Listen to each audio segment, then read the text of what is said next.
بسم الله الرحمن الرحيم الحمد لله رب العالمين اللهم صل وسلم وبارك على محمد وعلى آل محمد اللهم إنا نسألك علما نافعا ورزقا طيبا وعملا متقبلا ربنا تقبل منا إنك أنت السميع العليم وتب علينا إنك أنت التواب الرحيم اللهم انصر المجاهدين وارحم المستضعفين ودمر أعداء الدين واطمس على أموالهم اللهم صيبا نافعا اللهم صيبا نافعا اللهم صيبا نافعا آمين يا رب العالمين. Alhamdulillah kaum muslimin rahimakumullah, setelah kita liburan karena Ramadan, maka kita ulangi lagi pengajian hadis pada Jumat sore ini, pada bulan Syawal ini. Mudah-mudahan dengan kita istiqamah melakukan amalan seperti ini, maka ini tanda-tanda diterimanya amal kita oleh Allah Subhanahu wa taala sampai kita mendapatkan ridhonya. Amin ya rabbal alamin. Kita lanjutkan pengajian kitab Sunan At-Tirmidzi dan kita masih membahas kitab tentang faraid, yaitu tentang pembagian warisan. Dan kita sudah sampai pada hadis nomor 2100 dalam kitab saya. Faqala al-muallif rahimahullahu taala babu ma jaa fi, bab tentang mirathil jaddah, warisan untuk nenek. Artinya kalau ada seseorang mati, misalnya saya mati, nah nenek saya dapat bagian berapa? Sebelum kita bahas hadisnya, ketahuilah bahwa nenek itu tidak dapat jatah kalau ibunya si mayit masih ada. Saya mati, ibu saya masih ada, ibu saya yang dapat, nenek enggak dapat. Bapak saya yang dapat, kakek enggak dapat. Nah, yang dimaksud pada bab ini adalah ketika tidak ada bapak, tidak ada ibu. Nah, berarti neneknya atau kakeknya dapat berapa, ini yang dibahas. Hadis 2100 dari Qabisah bin Du'aib. Dia mengatakan, Ja'at telah datang al-jaddah, nenek, yaitu ummul ibunya ibu bagi si mayit. Wa ummul abi, dan ibunya bapak bagi si mayit. Datang kepada ila Abi Bakrin, kepada Abu Bakar As-Siddiq radhiyallahu an. Faqalat, maka si nenek ini mengatakan, inna bna bni, sesungguhnya anaknya anak saya. Au qala, atau dia mengatakan, ibna binti, anaknya putri saya. Mata, telah mati. Waqad ukhbirtu, dan saya telah diberitahu, annali, bahwasanya saya memiliki fi kitabillahi, di dalam ketetapan Allah, haqqan, akan hak. Jadi saya dapat hak warisan. Faqala Abu Bakrin, maka Abu Bakar radhiyallahu anhu menjawab, ma ajidu laki, aku tidak mendapati untuk kamu fil kitabi, dalam Al-Qur'an, min haqqin, berupa hak. Jadi kalau dilihat pada 3 ayat pada surat An-Nisa, ayat 11, 12 dan ayat terakhir, itu tidak ada pembahasan nenek. Berarti enggak ada bagian. Wa ma sami'tu, dan aku tidak mendengar Rasulullah sallallahu alaihi wasallam qada, memutuskan laki untuk kamu wahai nenek, bisyai'in, dengan sesuatu apapun. Wa sa'as'alun nas, tapi saya akan bertanya kepada manusia, yaitu para sahabat Nabi. Nah, di sini pentingnya, Pak, kita bertanya kepada orang kalau kita tidak tahu ilmunya. Abu Bakar saja tidak menguasai seluruh hadis Nabi. Karena bisa jadi ketika Nabi bersabda dalam suatu kasus, Abu Bakar sedang pergi sehingga tidak mendengar. Nah, maka dia bertanya kepada manusia, bisa jadi ada orang yang mengetahui hadis Nabi dalam masalah ini. Karena itu dari perkataan Abu Bakar ini, saya akan bertanya kepada manusia, ini diambil pelajaran oleh para ulama, bahwasanya siapapun orang alim, itu tidak ada yang meliputi seluruh hadis Nabi, enggak ada. Imam Suyuti berusaha mengumpulkan semua hadis Nabi. Maka dia tulis kitab judulnya Al-Jami' Al-Kabir, 40 jilid. Mengumpulkan semua hadis Nabi. Ternyata belum selesai juga, Pak. Ada beberapa hadis Nabi yang masih belum masuk dalam kitab tersebut. Nah, maka tidak ada satupun manusia yang menguasai seluruh hadis Nabi, enggak ada. Abu Bakar juga enggak menguasai seluruh hadis Nabi. Qala fasa'ala, lalu dia pun bertanya. Fasyahida, maka bersaksilah Al-Mughirah bin Syu'bah, sahabat Nabi. Anna Rasulullah, bahwasanya Rasulullah sallallahu alaihi wasallam a'taha, telah memberikan kepada nenek as-sudus, 1/6. Nah, sebenarnya nenek mendapatkan 1/6 itu ada isyaratnya dalam Al-Quran. Mari kita lihat isyaratnya dalam Al-Quran. Wali abawaihi likulli wahidin minhuma as-sudus. Wali abawaihi, dan untuk kedua orang tua si mayit masing-masing mendapatkan 1/6. Saya mati, orang tua saya, bapak ibu dapat 1/6 masing-masing. Kalau bapak ibu tidak ada, otomatis kan naik ke atas nih, sebagai penggantinya. Nah, karena bapak itu mencakup bapak langsung dan bapak yang tidak langsung, yaitu kakek. Nah, berarti juga ibu juga begitu, mencakup ibu langsung dan ibu yang setelahnya, yaitu nenek. Nah, sehingga sebenarnya isyaratnya sudah kita temukan dalam Al-Quran. Memang tidak ada kata-kata nenek di situ, tapi itu sudah mengandung isyarat bahwasanya nenek mendapatkan jatah 1/6. Dengan syarat tidak ada ibu, ya. Jadi kakek dapat jatah kalau bapak tidak ada. Nenek dapat jatah kalau ibu tidak ada. Tapi kalau bapak ibu kita masih ada, nah, maka kakek nenek nggak dapat apa-apa. Qala, perawi mengatakan, waman sami'a, qala Umar, Abu Bakar mengatakan, waman sami'a, dan siapa yang mendengar dzalika, hadis itu, ma'aka, bersama kamu? Qala Mughirah menjawab, Muhammad ibnu Maslamah. Jadi minimal 2 orang supaya yakin bahwasanya betul-betul Nabi menyampaikan hal tersebut. Seandainya cuma 1 orang bagaimana? Tetap diterima. Tetapi kalau 2 orang, nah ini sudah tambah yakin.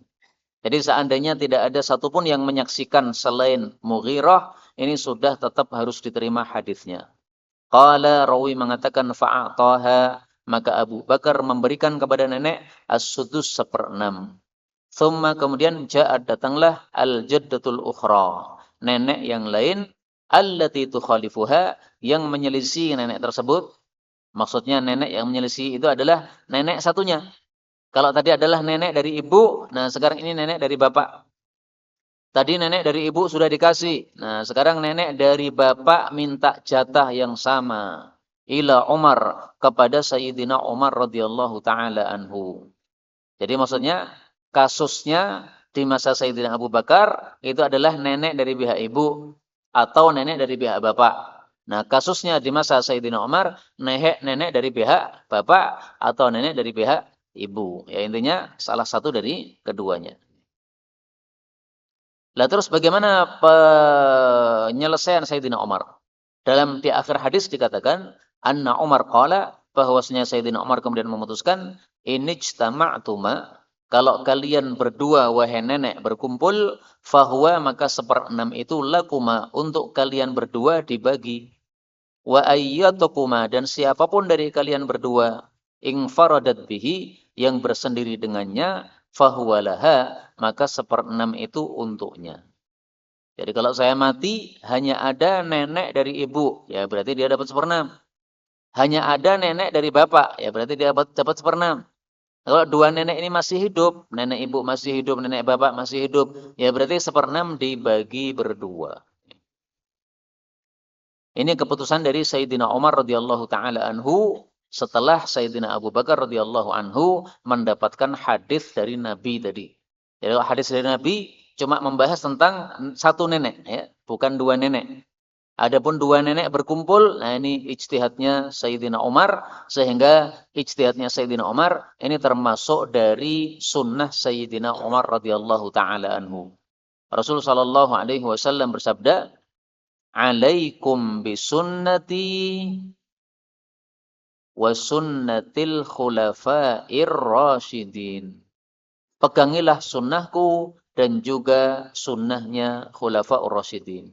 Nah, contohnya sunnah khulafa'ur rasyidin di sini adalah sunnahnya Sayyidina Umar, yaitu menetapkan 1/6 dibagi berdua kalau ada nenek, dua-duanya ada, nenek dari bapak dan nenek dari ibu. Berikutnya 2101 dari Qabisah Ibnu Dhu'aib lagi, dia mengatakan, Ja'atil jaddah, datang kakek, nenek, ila Abi Bakrin, kepada Abu Bakar As-Siddiq ketika menjadi khalifah, tas'aluhu, minta kepada Abu Bakar, mirathiha, akan warisannya. Faqala laha, maka Abu Bakar berkata kepadanya, ma laki, tidak ada untuk kamu wahai nenek, fi kitabillahi, di dalam kitab Allah yaitu Al-Qur'an, syai'un, sesuatu. Wa ma laki, dan tidak ada untuk kamu wahai nenek fi sunnati Rasulillah, dalam sunnah Rasul sallallahu alaihi wasallam, syai'un, sesuatu bagian. Farji'i, maka pulanglah kamu, hatta as'alan nas, sampai saya tanya dulu kepada orang-orang. Fasa'alan nas, lalu dia tanya kepada orang-orang, faqala al-Mughiratu, maka berkatalah Mughirah bin Syu'bah, hadartu, aku telah menghadiri Rasulullah sallallahu alaihi wasallam. Fa'ataha, maka Nabi memberikan kepada nenek as-sudus, 1/6, karena tidak ada ibu. Faqala Abu Bakrin, maka berkata Abu Bakar, hal ma'aka, apakah bersamamu wahai Mughirah, ghairuka, selain kamu yang mendengar hadis itu? Faqama, maka berdirilah Muhammad ibnu Maslamah al-Ansari radhiyallahu anhu. Nah, jadi ini hadisnya didengar oleh dua orang, satunya muhajir, satunya ansar. Mughirah itu muhajir, Muhammad bin Maslamah ini ansar. Faqala, lalu Muhammad mengatakan, mithla semisal maqala al-Mughirah, apa yang dikatakan oleh Mughirah bin Syu'bah. Fa'anfadahu, maka memberikan 1/6 itu laha kepada nenek tadi, Abu Bakar As-Siddiq radhiyallahu anhu. Sampai di sini sudah selesai kisahnya. Kemudian Abu Bakar mati. Setelah Abu Bakar mati, kemudian Umar menjadi khalifah. Qala, perawi mengatakan, thumma, kemudian ja'atil jaddatul ukhra, datanglah nenek yang lainnya. Kalau yang tadi nenek ibu, nah sekarang berarti nenek bapak atau sebaliknya. Datang kepada siapa? Ila Umar bin Khattab, kepada Umar bin Khattab ketika menjadi khalifah. Tas'aluhu, dia minta kepadanya mirathaha, akan bagiannya. Faqala, maka Umar mengatakan, malaki fi kitabillahi syai', tidak ada bagi kamu dalam Al-Qur'an suatu bagian. Walakin huwa dzaka, tetapi itulah bagiannya, as-sudus, 1/6. Fa in ijtama'tuma, kalau kalian berkumpul, fihi, di dalamnya, fahuwa bainakuma, maka 1/6 itu dibagi antara kalian berdua.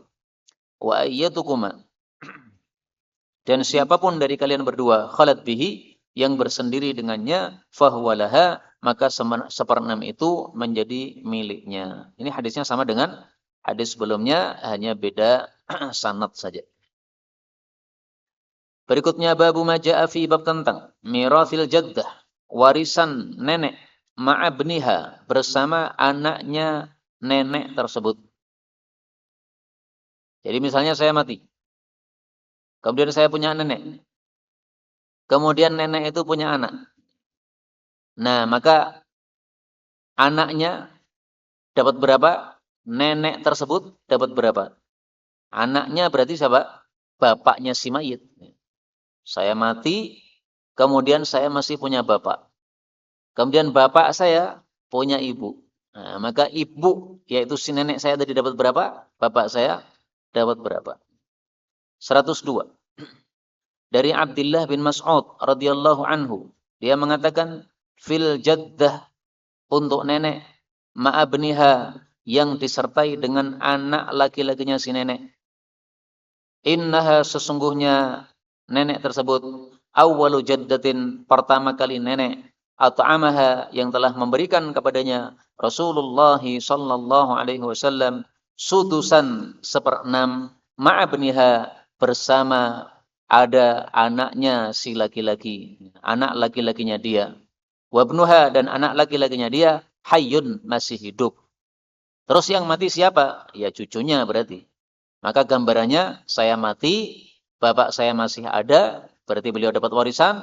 Kemudian nenek saya, ibunya bapak saya, masih ada juga, dapat warisan juga. Nah, ibu atau nenek saya itu mendapatkan berapa? Mendapatkan sudus, mendapatkan 1/6. Kenapa dia dikasih 1/6? Ya karena ibu saya sudah tidak ada. Seandainya ibu saya masih ada, yang dapat itu adalah ibu saya 1/6, bapak saya 1/6. Tapi karena tidak ada ibu saya, maka bagian ibu pindah kepada siapa? Nenek tadi. Itu maksud hadis ini. Tapi hadis ini sayangnya dhaif, Pak. Makanya saya kasih tanda garis bawah di sini. Nah, kalau hadisnya dhaif, itu sebenarnya dari sisi hukum tidak bisa dipakai. Hadis dhaif untuk menetapkan hukum, nggak bisa. Sebab dhaifnya apa ini? Saya belum mengecek. Insya Allah nanti saya cek lagi ya. Sebabnya dhaif kenapa? Saya belum sempat mengecek. Kemudian Imam Tirmidzi di sini menjelaskan tentang perselisihan pendapat para ulama. Maka di sini sudah saya kasih tanda 2 bintang. Ini berarti apa? Ada perselisihan pendapat ya. Beliau mengatakan waqad warratha ba'du ashabin nabi, sebagian sahabat Nabi memberikan warisan al-jaddah seorang nenek ma'abniha apabila dia bersama dengan anak laki-lakinya. Sementara istrinya si anak laki-laki tadi sudah mati, sudah tidak mendapatkan warisan. Walam yuwarritha, ini pendapat yang kedua, dan tidaklah memberikan warisan kepada si nenek ba'duhum, sebagian ulama. Nah, jadi perselisihan pendapat wajar. Kenapa? Hadisnya saja derajatnya dhaif. Seandainya hadisnya sahih, tidak perlu ada perselisihan pendapat. Tapi di sini hadisnya derajatnya dhaif. Tapi kalau dari sisi nalarnya, nalar, Pak. Karena kalau bapak dan ibu masih hidup, kan dua-duanya dapat. Nah, sekarang bapaknya saja yang hidup.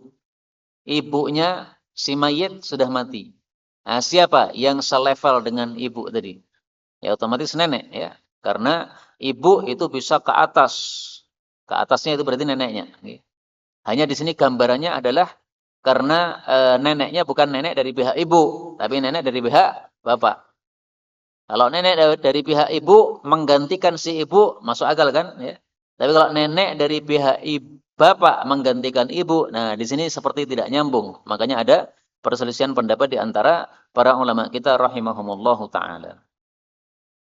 Berikutnya babu ma jaa fi, bab tentang mirathil khal, warisan bagi paman. Yang dimaksud paman di sini adalah paman dari pihak ibu. Saya mati, kemudian ibu saya punya adik atau punya kakak. Nah, itu namanya khal. Khal itu termasuk dhawu al-arham. Siapa dhawul arham? Dhawul arham itu keluarga dari pihak ibu. Hukum asalnya, dhawul arham tidak dapat warisan. Yang dapat warisan itu adalah keluarga dari pihak bapak.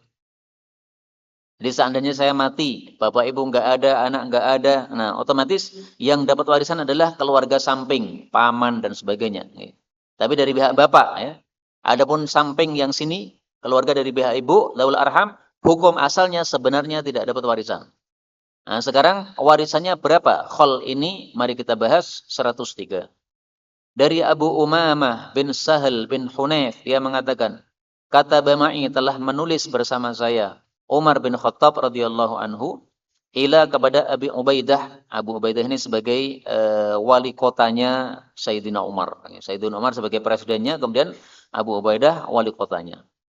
Dia menulis anna Rasulullah sallallahu alaihi wasallam qala, Allah wa rasuluhu, Allah dan Rasulnya, maula adalah wali, man la maula lahu, bagi orang yang tidak memiliki wali. Nah, sehingga kalau ada seorang anak zina mau menikah, tidak punya wali, bagaimana? Diwalikan oleh Rasulullah sallallahu alaihi wasallam. Rasulullah sudah wafat, siapa yang mewalikannya? Ya, berarti penguasa-penguasa atau pemimpin-pemimpin setelah beliau. Kalau sekarang ya wali hakim. Wal khalu, dan paman dari pihak ibu, warithu adalah mewarisi, man la warithalahu, bagi orang yang tidak punya ahli waris. Nah, ini hadisnya derajatnya hasan, menunjukkan bahwa khal yang semestinya tidak dapat warisan karena dia termasuk dzawul arham, tapi ternyata dalam satu kasus dia dapat warisan. Kapan itu? Ketika ada orang mati tidak punya ahli waris. Saya mati, bapak ibu nggak ada, kakek nenek nggak ada, anak cucu nggak ada. Kemudian keluarga dari pihak bapak nggak ada semua. Yang ada keluarga dari pihak ibu. Nah, baru dapat. Tapi seandainya ada keluarga dari pihak bapak, ya otomatis keluarga dari pihak ibu tidak dapat. Karena dzawul arham hukum asalnya tidak mendapatkan warisan. Apakah ada perselisihan pendapat? Nah, mari kita baca hadis berikutnya, 104. Dari Aisyah, dia mengatakan, Rasul sallallahu alaihi wasallam bersabda, al-khalu, paman dari pihak ibu, warithu, mewarisi, man la waritha lahu, orang yang tidak punya ahli waris baginya. Wakhtalafa, dan telah berselisih pendapat, fihi, dalam masalah paman dari pihak ibu ini, ashabun Nabi, sahabat-sahabat Nabi sallallahu alaihi wasallam. Pendapat yang pertama, fawarratha ba'duhum, sebagian mereka memberikan warisan al-khala wal khallada wal ammata. Paman dari pihak ibu, bibi dari pihak ibu, dan bibi dari pihak bapak. Semuanya dapat. Wa ila hadza, dan berdasarkan hadis ini, zahaba aktsaru ahli ilm, berpendapat mayoritas para ulama fi taurithi dzawil arham, dalam memberikan warisan kepada dzawul arham. Jadi hadis ini sahih, maka bisa dipakai sebagai dalil, dan inilah pendapatnya jumhur atau mayoritas ulama. Apakah ada yang menyelisih? Ada. Yang menyelisih adalah, ini pendapat yang kedua, wa amma Zaid bin Thabit, adapun Zaid bin Thabit, falam yuwarithhum, maka dia pun tidak memberikan warisan kepada mereka, yaitu khal, khalah, dan ammah tadi. Ya. Paman dari pihak ibu nggak dapat warisan. Kenapa? Dzawul arham. Bibi dari pihak bapak nggak dapat karena dia perempuan. Wa ja'ala al-wirath, dan dia menjadikan warisan itu fi baitil mal, untuk baitul mal. Jadi urutannya gini, Pak. Pertama adalah ahli waris, warith. Ketika ahli waris tidak ada, maka diberikan kepada dzawul arham. Ketika dzawul arham tidak ada, maka baru baitul mal. Ini kalau pendapat jumhur, urutannya 3 ini. Tapi kalau menurut mazhabnya siapa tadi? Zaid bin Thabit, ini dzawul arham dihapus. Sehingga ahli waris kalau tidak ada langsung ke baitul mal. Nah, kita pakai pendapatnya siapa? Pendapatnya Zaid bin Thabit atau pendapatnya jumhur? Tentu saja kita pakai pendapatnya jumhur mayoritas ulama. Kenapa? Karena sudah sahih hadisnya. Adapun Zaid bin Thabit, maka beliau berpendapat seperti itu, bisa jadi dia belum pernah mendengar hadis ini, sehingga pendapatnya tidak sesuai hadis ini. Memang Zaid itu ahli faraid yang paling handal. Tapi ketika Zaid berpendapat, sementara ada hadis Nabi yang sahih, yang bertentangan dengannya, tentu kita dahulukan hadis sahih yang bertentangan tersebut. Ya. Maka kita tidak pakai pendapatnya sahabat kalau bertentangan dengan hadis Nabi sallallahu alaihi wasallam. Maka dzawul arham dalam mazhab Syafi'i pun juga mendapatkan warisan apabila tidak ada ahli waris. Adapun baitul mal itu tingkatannya setelah dzawul arham, ya. Dzawul arham tidak ada, baru kemudian baitul mal. Berikutnya babu ma jaa fi, bab tentang alladzi, orang yang yamutu mati wa laisa lahu waris, sementara dia tidak punya ahli waris. Maksudnya gimana? Maksudnya dia mati, ahli warisnya tidak ada, dzawul arhamnya juga enggak ada. Nah, berarti kembali ke mana? Ke baitul mal. Dalilnya 105. Dari Aisyah radhiyallahu anha, anna maulan, bahwasanya ada seorang mantan budak lin Nabi, milik Nabi sallallahu alaihi wasallam. Waqa'a, dia jatuh, min azqi, dari pohon nakhlatin kurma. Famata, lalu dia mati. Faqala, maka bersabdalah Nabi sallallahu alaihi wasallam, ungduru, lihatlah, hal lahu, apakah bagi dia min waris, ahli waris? Qalu, mereka mengatakan la, enggak ada. Qala, beliau bersabda, fadfa'uhu, maka serahkanlah ahli warisan itu ila, kepada ba'di ahli qaryah, sebagian penghuni desa dia. Hadis ini derajatnya hasan. Hadis ini menurut para ulama maksudnya adalah bahwasanya orang yang mati tidak punya ahli waris dan tidak punya dzawul arham, maka masuknya ke baitul mal. Nah, kalau sudah masuk ke baitul mal, terserah kepada pengurus baitul mal mau diberikan kepada siapa. Di sini yang mengurusi baitul mal Rasul sallallahu alaihi wasallam. Nah, Rasulullah berpendapat ini penduduk desa yang dia tinggal di situ itu ada orang-orang miskin. Nah, berarti paling bagusnya kasihkan kepada ahli desa saja. Jadi bukan berarti ini haknya ahli desa, bukan, Pak. Ini haknya baitul mal. Lah, kenapa diberikan kepada ahli desa itu, penduduk desa itu?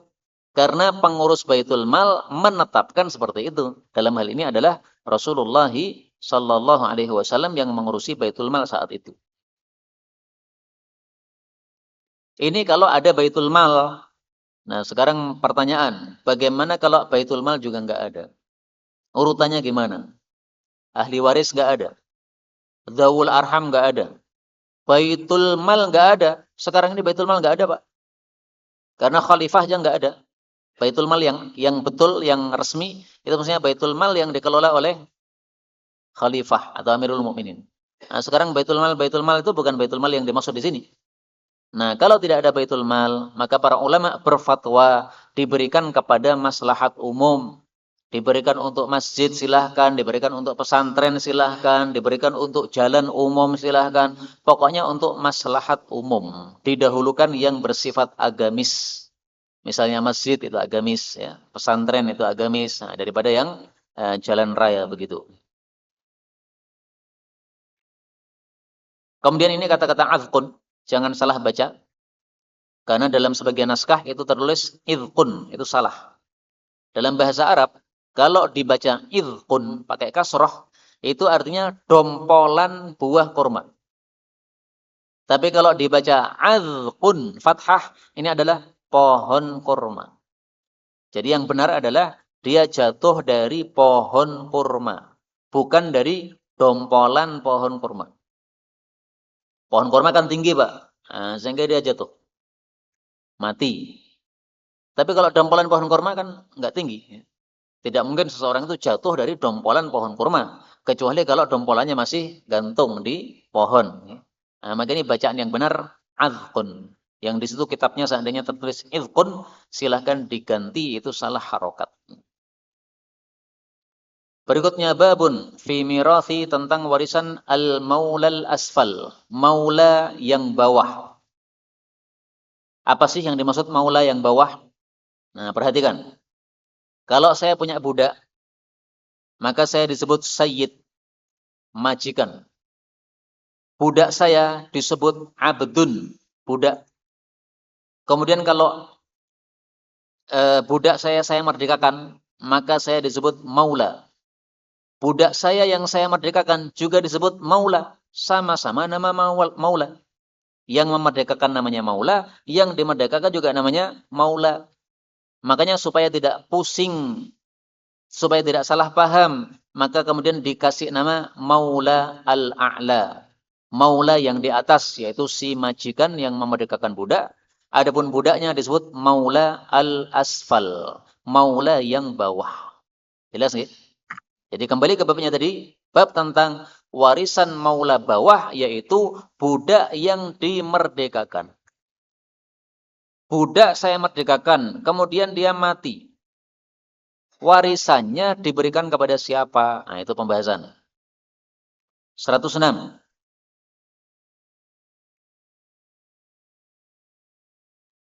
Atau sebaliknya ya. Yang mati majikannya. Saya mati, padahal saya punya budak. Nah, apakah budak saya yang sudah saya merdekakan itu dapat warisan? Nah, itu maksudnya. 106. Dari Ibnu Abbas radhiyallahu anhuma, anna rajulan, bahwasanya ada seseorang mati ala ahdi, di masa Rasulullah sallallahu alaihi wasallam. Walam yada', dan dia tidak meninggalkan warisan seorang ahli waris, illa abdan, kecuali seorang budak, huwa a'taqahu, yang dia sudah memerdekakan budak tadi. Berarti menjadi maula. Nah, maka majikan mati, yang mewarisi siapa? Maulanya tadi. Fa'atahun nabiyyu, maka Nabi memberikan kepada dia mirathahu, akan warisannya. Tapi hadis ini derajatnya diperselisihkan. Kata Imam Tirmidzi derajatnya hasan, sementara kata Syekh Albani hadis ini dhaif.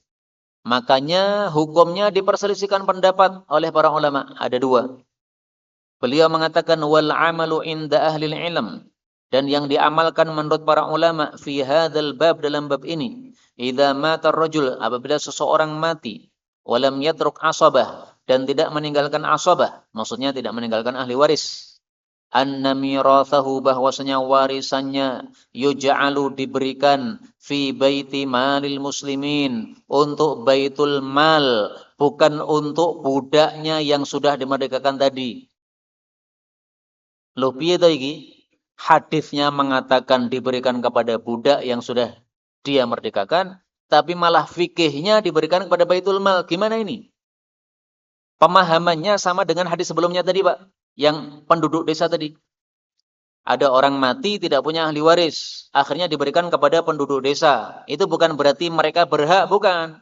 Tapi karena masuk ke Baitul Mal, kemudian pengurus Baitul Mal menetapkan untuk penduduk desa, akhirnya diberikan kepada mereka. Demikian juga di sini dipahami oleh sebagian ulama bahwasanya ini karena tidak punya ahli waris, maka yang mewarisi adalah siapa? Baitul Mal.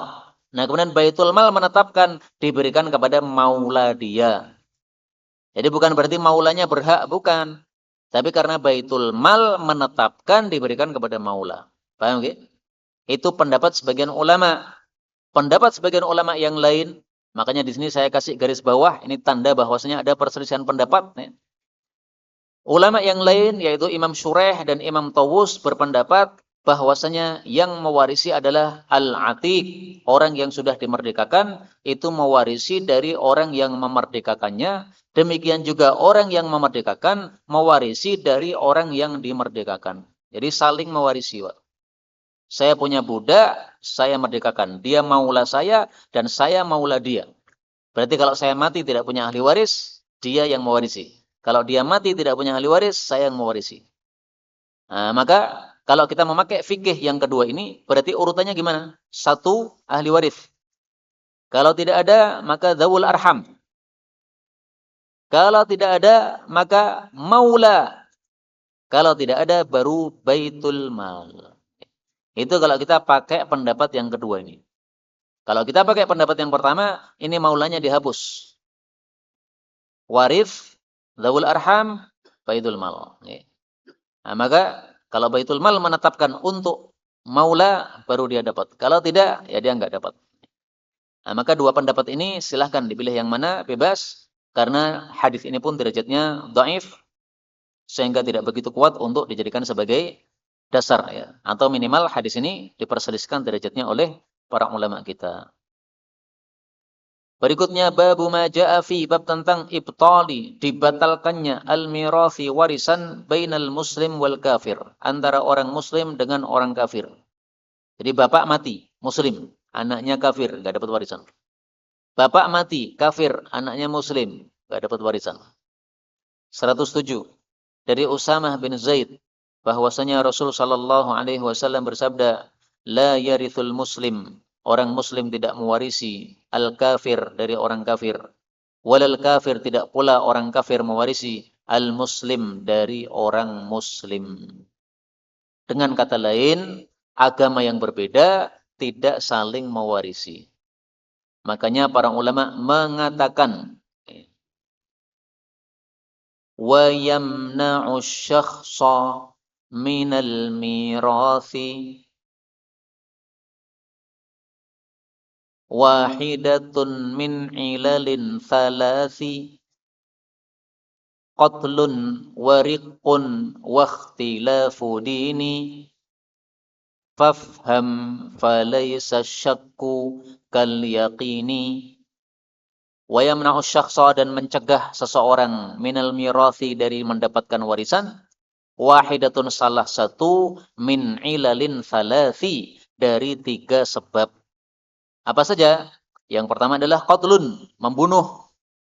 Ada anak membunuh bapaknya, enggak dapat warisan.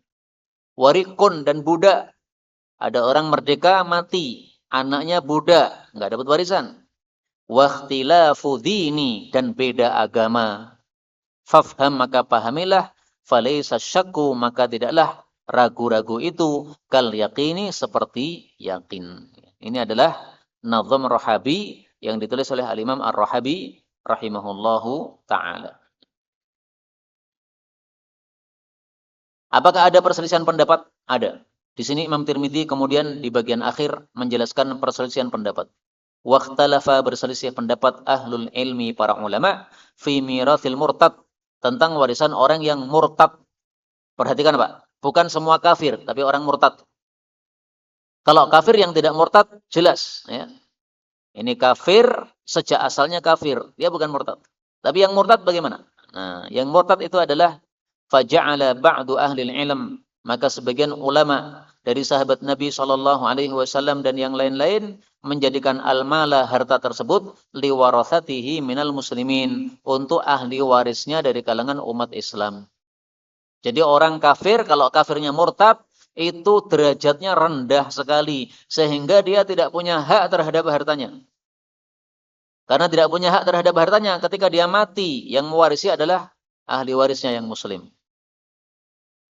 Tapi kalau kafirnya itu adalah kafir sejak asalnya kafir, nah, maka dia masih punya hak terhadap hartanya. Sehingga ketika dia mati yang mewarisi siapa? Ya keluarganya tapi yang kafir juga. Tapi kalau murtad enggak, ya. Murtad enggak punya hak sama sekali, maka kembali kepada ahli warisnya yang muslim.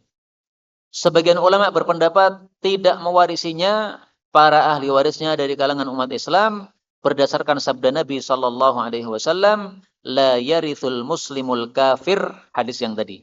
Dan itu adalah pendapatnya Imam Syafi'i rahimahullah, bahkan ini juga pendapatnya jumhur ulama. Jadi mayoritas ulama berpendapat orang kafir tidak bisa diwarisi oleh orang muslim meskipun murtad sama saja. Kenapa? Karena hadisnya kan umum, Pak. Orang muslim tidak mewarisi orang kafir. Nah, di sini tidak disebutkan kafir yang bagaimana. Kafir murtad masuk, kafir Nasrani masuk, kafir Yahudi masuk, kafir penyembah berhala, semuanya masuk. Maka dalil umum dipahami umum. Itu adalah pendapat Imam Syafi'i dan juga mayoritas ulama kita rahimahumullahu ta'ala. Berikutnya babun la yatawarathu, tidak saling mewarisi ahlu millataini, pemeluk dua agama yang berbeda. 108 dari Jabir radhiyallahu an, dari Nabi sallallahu alaihi wasallam bersabda, la yatawarath, tidak saling mewarisi ahlu millatain, pemeluk dua agama, yaitu dua agama yang berbeda. Kenapa saya mengatakan dua agama yang berbeda? Karena dalam riwayat Abu Dawud ada tambahan syatta yang artinya berbeda. Nah, maka yang dimaksud millatain, dua agama yang syatta, yang berbeda. Apakah ada dua agama yang sama? Ada. Yahudi dengan Nasrani itu sama, sama-sama kafir. Hindu sama Buddha itu sama, sama-sama kafir. Jadi yang dimaksud beda itu gimana? Muslim sama non-muslim. Sehingga tafsiran hadis ini kembali kepada hadis sebelumnya. Yang dimaksud dua agama yang berbeda adalah muslim dan non-muslim. Makanya kaidahnya para ulama mengatakan al-kufru millatun wahidatun. Kafir itu satu agama. Yahudi, Nasrani, Hindu, Buddha, Konghucu, apapun, ya. Itu semuanya satu, agama kafir. Maka muslim agamanya ya satu, Islam. Dan Islam ini mencakup ahli sunnah, ahli bid'ah, semuanya itu adalah muslim. Maka kalau ada orang Syiah mati, ahli warisnya ahlu sunnah, tetap dapat warisan, Pak. Kenapa? Orang Syiah muslim, ahlu sunnah juga muslim. Karena itu jangan mudah-mudah mengkafirkan kelompok sesat seperti Syiah. Jangan. Syiah itu hukum asalnya muslim. Kapan dikategorikan kafir? Kalau mengatakan atau melakukan sesuatu yang menyebabkan murtad. Misalnya mengatakan Aisyah istri Nabi berzina, nah itu murtad. Misalnya mengatakan Quran 30 juz ini sudah kurang, mestinya 300 juz, nah itu murtad. Tapi kalau Syiah yang tidak mengatakan begitu, dia mengatakan Ummul Mukminin Aisyah, ibunda kita, tidak pernah berzina, tidak mungkin berzina. Nah, berarti dia masih muslim, tidak bisa dikatakan sebagai kafir. Berikutnya babu ma jaa fi, bab tentang ibtali, pembatalan mirathil qatil, warisan untuk pembunuh. 109. Dari Abu Hurairah radhiyallahu anhu, dari Nabi sallallahu alaihi wasallam bersabda, al-qatil, orang yang membunuh, la yarith, tidak mewarisi.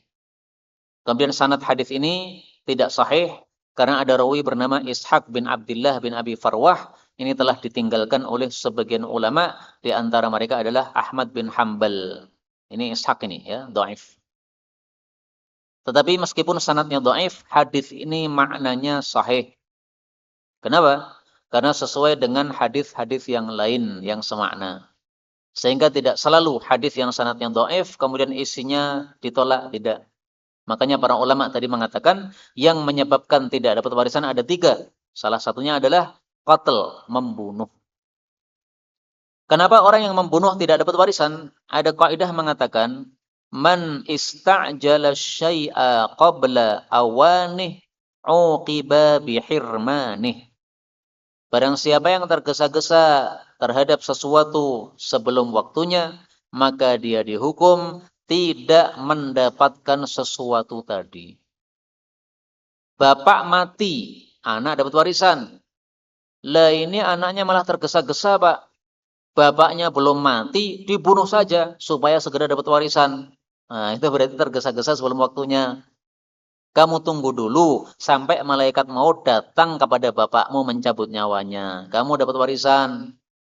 Lah ini malaikat maut belum datang, malah kamu undang. Ayo malaikat maut, datang segera. Ini pisau saya sudah siap. Kemudian kamu tusukkan. Ya malaikat maut datang beneran. Padahal belum waktunya semestinya. Nah, maka itu berarti tergesa-gesa sebelum waktunya, maka dia dihukum tidak mendapatkan sesuatu tersebut. Kemudian di sini ada perselisihan pendapat para ulama, yaitu pendapat yang pertama, annal qatil la yarith, pembunuh tidak mendapatkan warisan, kanal qatlu amdan aw khata'an, baik membunuhnya sengaja maupun tidak sengaja. Seorang anak naik motor, boncengkan bapaknya, kemudian ngebut sampai nabrak. Anaknya jatuh, bapaknya jatuh, mati bapaknya. Siapa yang penyebab kematian? Anaknya. Kenapa? Ngebut sampai benjut. Bapaknya mati gara-gara dia ngebut tadi. Nah, ini berarti apa? Dia yang menyebabkan kematian bapaknya. Maka nggak dapat warisan. Jadi dia rugi 2 kali, Pak. Sudah benjut kepala dia dan tidak dapat warisan. Pendapat yang kedua, sebagian ulama berkata, apabila pembunuhannya itu adalah tidak sengaja, maka dia tetap mendapatkan warisan. Dan ini adalah pendapatnya Imam Malik rahimahullah. Jadi ringkasnya, kata-kata qatil di sini, orang yang membunuh, ini apakah khusus membunuh secara sengaja ataukah tidak diperselisihkan. Kalau mazhab Syafi'i, semua pembunuh masuk, karena pembunuhan itu ada 3 macam. Satu, pembunuhan yang amdun, sengaja. Nembak seseorang sampai mati, itu sengaja. 2, khoto'un, tidak sengaja. Nabrak orang sampai mati. Kan tidak sengaja, Pak. Dia tidak sengaja untuk membunuh orang. Ya. Tapi dia tidak melihat, gelap-gelap, ada orang berjalan, tidak terlihat, akhirnya tertabrak, mati. Itu namanya tidak sengaja. Yang ketiga, syibhu amdin, menyerupai sengaja. Dipukul dengan kayu. Mestinya tidak mati, tapi malah mati. Jadi mukulnya sengaja, tapi membunuhnya tidak sengaja. Itu namanya syibhu amdin, menyerupai sengaja. Nah, 3 macam ini menurut mayoritas ulama sama saja, yaitu disebut qatil, pembunuh. Berarti tidak dapat warisan. Ada anak naik motor, ngebut, nabrak orang, mati yang ditabrak. Setelah yang ditabrak mati, dia senteri, sopo sing mati. Ternyata bapaknya sendiri, Pak. Nah, nggak dapat warisan. Kamu sih ngebut-ngebut, ya. Nggak usah ngebut-ngebut supaya nggak nabrak orang. Salah sendiri kamu nabrak bapakmu sampai mati. Mudah-mudahan semua kita dijaga oleh Allah Subhanahu wa taala dari kematian-kematian yang buruk, dan mudah-mudahan semua kita masuk surga tanpa hisab, tanpa adzab. Amin ya rabbal alamin. Tambah 1 hadis lagi. Terakhir, babu ma jaa'a fi, bab tentang mirathil mar'ah, warisan perempuan, min diyati zaujiha, dari diat suaminya. Jadi misalnya saya dibunuh, kemudian saya akan dapat diat, ganti rugi. Ganti ruginya berapa? 100 ekor onta. Nah, 100 ekor onta ini apakah diwarisi oleh istri saya? Nah, itu pembahasannya. 110. Dari Sa'id bin Musayyab, dia mengatakan, berkata Sayyidina Umar, ad-diyatu, diat itu, alal aqilati, ditanggung oleh aqilah. Aqilah itu siapa? Aqilah itu nama lain dari asobah. Asobah itu siapa? Keluarga dari pihak bapak. Jadi, kalau ada seseorang membunuh seseorang tanpa sengaja, maka diatnya ditanggung oleh keluarga dari pihak bapak si pembunuh tadi. Misalnya A membunuh, tapi tidak sengaja, nabrak orang sampai mati. Yang menanggung siapa? Tidak hanya orang yang nabrak tadi, tapi keluarganya semuanya nanggung. Kok bisa keluarganya semuanya nanggung? Karena supaya umat Islam ini saling bantu antara satu dengan yang lain. Kalau kita punya keluarga yang suka ngebut-ngebut, nah, jangan sampai kita diam saja. Kalau kita diam saja, akhirnya dia nabrak, kita nanti nanggung semuanya. Itu tujuannya ya, supaya terjadi amar ma'ruf nahi mungkar. Maka ditanggung oleh akilah. Maka yang dimaksud diat di sini adalah diat bagi pembunuhan yang tidak sengaja. Itu ditanggung oleh akilah. Keluarga si pembunuh dari pihak bapak. Wala tarithul mar'ah, dan tidaklah mewarisi seorang wanita itu min diyati zaujiha, dari diat suaminya, syai'an, sedikit pun. Ini adalah perkataan Sayyidina Umar. Lalu fa akhbarahu, Umar dikabari oleh Dhahak bin Sufyan al-Kilabi bahwasanya Rasul sallallahu alaihi wasallam kataba ilaihi, menulis surat kepada Dhahak, bahwasanya warith, berikanlah warisan, imra'ata Asyam ad-Dibabi, kepada istrinya Asyam ad-Dibabi, min diyati zaujiha, dari diat suaminya. Hadis ini derajatnya sahih. Jadi kembali ke babnya tadi, apakah perempuan itu mendapatkan warisan dari diat suaminya? Jawabannya dapat. Saya misalnya dibunuh seseorang, saya dapat diat, ya, ganti rugi 100 onta. Nah, 100 onta itu nanti istri saya dapat warisan.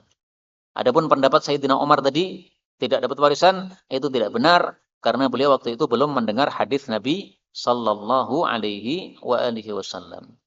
Inilah yang dapat kita pelajari pada pertemuan kali ini, betulnya dari Allah taala. Kalaupun ada salahnya, fa astaghfirullahal azim li wa lakum.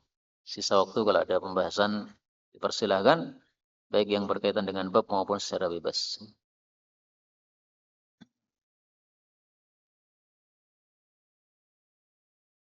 Bolehkah kita makan jika bertamu di rumah orang Yahudi, Nasoro, kalau diberi suguhan?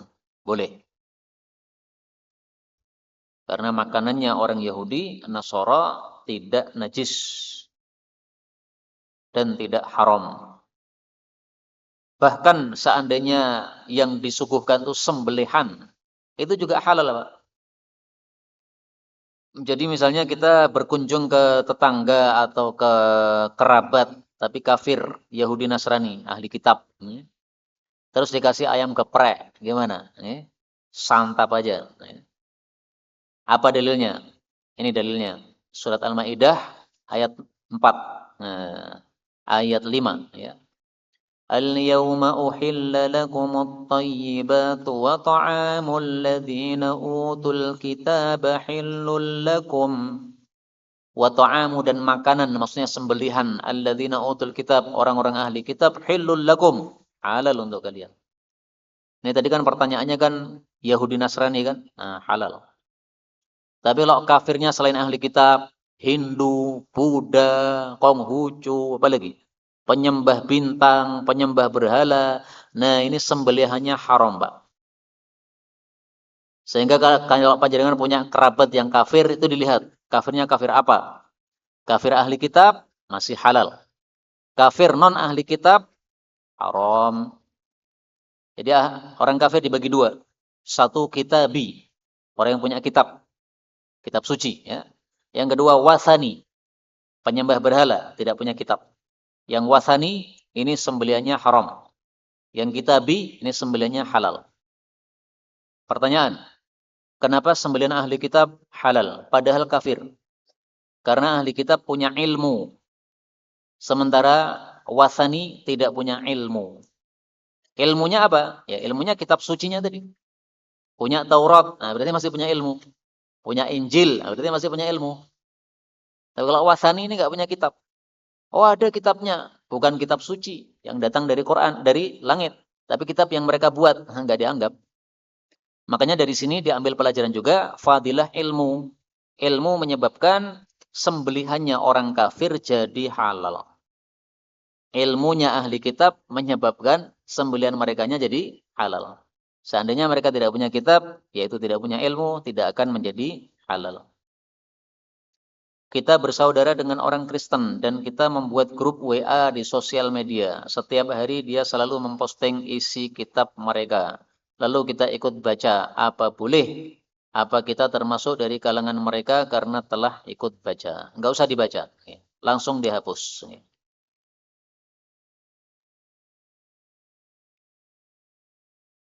Kenapa? Kenapa enggak usah dibaca, Pak?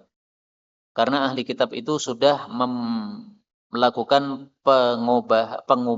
perubahan terhadap kitab mereka. Sehingga kita tidak tahu apakah yang diposting itu yang aslinya ataukah yang palsunya. Saya tampilkan di sini hadisnya. Lau nazala Musa, seandainya turun Nabi Musa, fattaba'tumuh, lalu kalian mengikuti Nabi Musa dengan kitab Tauratnya, wa taraktumuni, dan kalian meninggalkan saya dengan Quran saya, la dhalaltum, sungguh kalian sesat. Ana hadzukum minan nabiyyin, saya adalah nabi yang menjadi jatah kalian, wa antum hadzi minal umam, kalian adalah umat yang menjadi jatah saya. Hadis riwayat Baihaqi dalam Syu'abul Iman, derajatnya hasan. Nah, jadi tidak boleh kita mengikuti kitab sucinya Nabi Musa, karena itu berlaku untuk Bani Israel. Kita bukan Bani Israel. Kita ini adalah umat Nabi Muhammad sallallahu alaihi wasallam. Nah, maka tidak usah dibaca. Hadis ini sabda Nabi gara-gara Umar membaca kitab suci.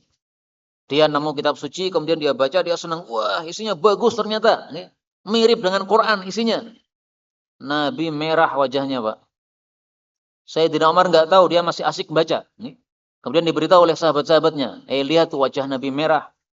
Nah, setelah dia melihat wajah Nabi merah, dia kemudian tinggalkan kitabnya, dia minta maaf kepada Nabi. Nabi kemudian bersabda, seandainya Musa turun dari langit, kan udah mati kan, nah, seandainya dihidupkan lagi, kemudian turun dari langit, rohnya sekarang kan di langit sana. Nah, seandainya turun hidup, kemudian kalian ikuti, malah pilih Musa, malah pilih Isa, malah kita pilih Dawud, nah, maka akan sesat semuanya karena kitab suci mereka bukan untuk kita. Karena nggak usah dibaca, kitab suci mereka nggak usah dibaca, Pak. Antum baca kitab suci mereka nggak ada pahalanya. Kalau kita membaca kitab suci kita, ada pahalanya, satu huruf atau satu kata mendapatkan 10 pahala dari Allah Subhanahu wa Ta'ala. Maka sia-sia kalau kita membaca kitab suci mereka itu. Kalau guru saya membandingkan seperti gini, ada roti sama tai. Panjenengan pilih roti apa pilih tai? Pilih membaca kitab suci mereka, berarti pilih tai. Pilih membaca kitab suci kita, berarti pilih roti. Roti dimakan sehat, bermanfaat, tai dimakan ya sakit. Bentuknya sama, bagus. Ini kue tar munjung. Ini teletong kebo munjung. Ya betul, sama-sama munjung. Tapi sejenis tai. Nggak usah dibaca. Nggak usah dilihat kitab suci kayak begitu. Itu sudah tidak suci lagi. Ya. Baik, ini yang dapat kita sampaikan. Betul dari Allah subhanahu wa ta'ala. Kalaupun ada salahnya, fa astaghfirullahaladzim li wa lakum.